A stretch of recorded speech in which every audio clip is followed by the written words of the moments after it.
Senior صحافی اور تجزیہ کار سہیل وڑاچ کے مطابق پاکستانی صحافت کے لیے کافی عرصہ سے ایک مسئلہ جو چیلنج کی صورت اختیار کیے ہوئے ہے وہ ہے فیلڈ مارشل حافظ عاصم منیر کی شخصیت، ان کے خیالات اور ان کے مزاج کا پتہ چلانا۔ سچ تو یہ ہے کہ فی الحال صحافت اس معاملے کا کھوج لگانے میں ناکام ہے۔ جنرل عاصم منیر نہ تو جنرل باجوہ کی طرح رات کو صحافیوں سے لمبی لمبی ملاقاتیں کر کے اپنا فلسفہ سمجھاتے ہیں، نہ جنرل کیانی کی طرح دھوئیں کے مرغلوں میں اپنا ارادوں کا اظہار کرتے ہیں، اور نہ ہی وہ جنرل رحیل شریف کی طرح ISPR کے ذریعے سیاسی اور صحافتی جنگ لڑتے ہیں۔ جنرل عاصم منیر صحافیوں سے ملنے سے گریزاں ہیں۔ ان کی صحافیوں سے ملاقاتیں صرف دعا سلام تک محدود ہیں۔ شاید اس کی وجہ یہ ہے کہ وہ ماضی کی فوجی سربراہوں کے صحافیوں کے سامنے اپنے ارادوں کے اظہار کو غلط سمجھتے ہوں۔ میں نے ذاتی طور پر پروفیشنل صحافی کی حیثیت سے کئی بار ملاقات اور گفتگو کا وقت لینے کی درخواست کی ہے، لیکن ہر دفعہ شائستگی سے ٹال دیا گیا۔ بعض اوقات لوگوں کے خیال میں ملاقاتوں اور اظہار خیال سے پیچیدگیاں پیدا ہوتی ہیں، تو کئی دفعہ خاموشی سے افواہیں اور غلط فہمیاں جنم لیتی ہیں۔ صحافیوں کے خیال میں مسلسل خاموشی ملاقاتوں سے زیادہ خطرناک ہوتی ہیں، مگر اس صحافیانہ استدلال کو کون سنتا ہے؟ صحافی سمجھتے ہیں کہ ماضی میں افواہیں اور غلط فہمیاں پھیلتی رہی ہیں اور پھیل رہی ہیں۔ ایک سابق ایڈیٹر حال مقیم امریکہ نے بغیر تصدیق کے یہ جھوٹی خبر چلا دی کہ چیف آف آرمی اسٹاف کی تقرری سے پہلے اس عاجز نے نواز شریف اور جنرل صاحب کی ملاقات کروائی تھی، حالانکہ اس وقت تک میں نے جنرل صاحب کو صرف ٹی وی پر دیکھا تھا اور نواز شریف میرے ساتھ عمران خان کی حمایت کرنے پر ناراض ہو گئے تھے اور آج تک ہے۔ بہرحال صحافت میں ایسا ہوتا رہتا ہے، کسی سے شکوہ شکایت کیا کرنا۔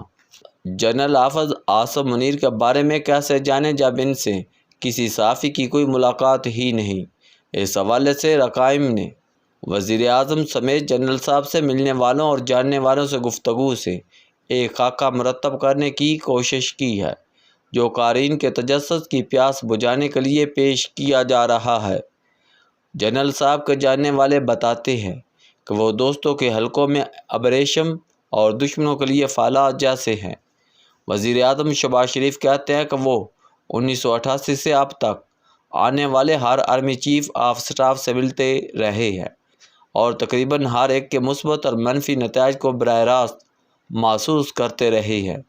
ان کا خیال ہے کہ حافظ عاصم منیر ماضی کے سب فوجی سربراہوں سے مختلف ہیں۔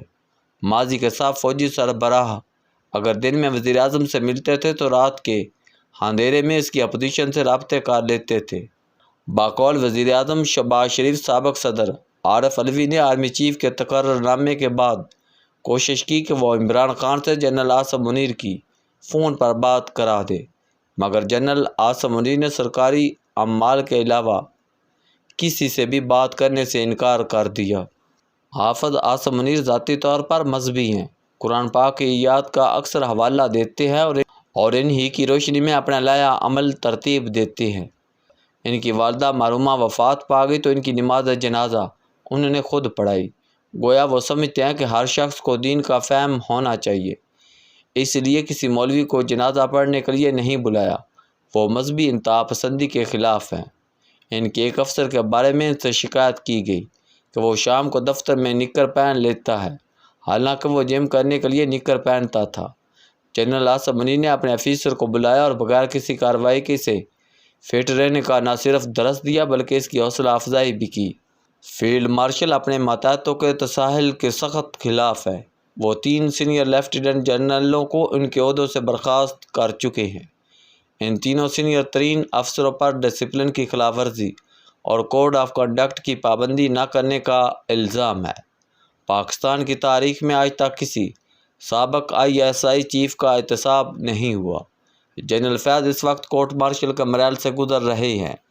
اسی طرح وہ کسی بھی افسر کے ڈسپلن سے باہر ہونے کو برداشت نہیں کرتے۔ عمومی طور پر یہ غلط تاثر پھیل رہا ہے کہ جنرل باجوہ نے پاکستان میں جہادی سرگرمیوں پر جو مکمل پابندی عائد کی تھی، اب شاید اس میں کچھ تبدیلی آ جائے۔ جہادی تنظیموں کو اس حوالے سے کافی امیدیں بھی تھیں، لیکن موجودہ ڈاکٹرین کسی پراکسی وار کی قائل نظر نہیں آتی۔ ایک وجہ تو فیٹف اور دوسری بین الاقوامی نگرانیاں ہیں، مگر ساتھ ہی ساتھ یہ نظریہ بھی کار فرما ہے کہ پاکستان کی افغان پراکسی اور کشمیر پراکسیز بالآخر آزاد اور خود مختار ہو کر ریاست ہی کے لیے خطرہ بن جاتی ہیں۔ ڈاکٹرین کا واضح عزم ہے کہ ڈسپلن فوج کو ہی ریاست کی واحد نمائندہ فورس ہونا چاہیے۔ سماجی طور پر حافظ عاصم منیر کا دوستی کا دائرہ زیادہ وسیع نہیں ہے۔ وہ محدود دوستوں سے ہی ملتے جلتے ہیں اور اپنے دوستوں کے زمانہ قدیم سے پیشوا بھی ہیں۔ ان کے دوست اپنے خاندان اور رسوم و رواج کے حوالے سے بھی ان کے مشوروں کو صائب سمجھتے ہیں، حتیٰ کہ کسی کی شادی پر کیا اسلامی دینی ہے اس کا مشورہ بھی ان سے کیا جاتا ہے۔ گویا وہ عرصہ دراز سے دوستوں کی ٹیم لیڈر رہے ہیں اور انہیں لیڈرشپ کا خاصا تجربہ ہے۔ خوارج، دہشت گردوں اور فتنہ ہند الفساد کے حوالے سے موجودہ ڈاکٹرین میں ان کے لیے کوئی نرمی یا گنجائش موجود نہیں۔ وفاقی سیاسی حکومت کی پہلے رائے تھی کہ بلوچستان کے حوالے سے سیاسی ڈائیلاگ ہونا چاہیے۔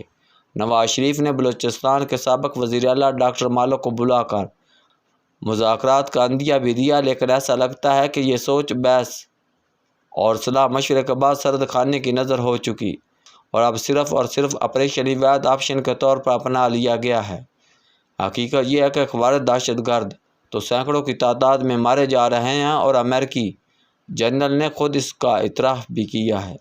خوارج اور طالبان کو کبھی اتنی سخت مدافعت اور ایکشن کا سامنا نہیں کرنا پڑا جتنا آج کل کرنا پڑ رہا ہے۔ یہ ڈاکٹرین پاکستان کے نظریے پر کامل یقین رکھتی ہے اور پاکستان کے اندرونی اور بیرونی دشمنوں کا بھرپور مقابلے کرنے کا ارادہ رکھتی ہے۔